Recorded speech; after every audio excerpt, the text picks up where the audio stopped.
Matapos ang mahabang biyahe at paglalakad, mainit na sinalubong ang mga miyembro ng Regional Mobile Force Battalion 2 ng mga residente ng Tumawani kung saan nagkaroon ng community outreach program na nagbigay sa kanila ng kasiyahan at pag-asa. Ang magandang balita ay mula kay Patrolwoman Janet Balad. Sa ilalim ng pamumuno ni Police Colonel Victor P. Pagulayan, Force Commander ng Regional Mobile Force Battalion 2, matagumpay na isinagawa ang isang community outreach program sa Barangay Antagan 1st, Tumawini, Isabela.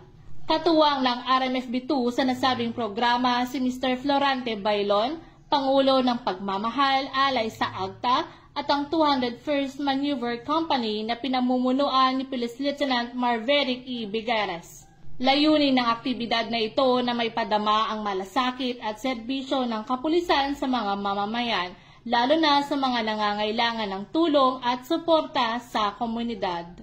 Ipinakita sa naturang programa ang pagkakaisa ng mga ahensya at organisasyon para sa iisang layunin, ang mapalakas ang ugnayan sa pagitan ng pulisya at ng mamamayan bilang bahagi ng advokasiyang to serve and protect na patuloy na isinasabuhay ng RMFB2.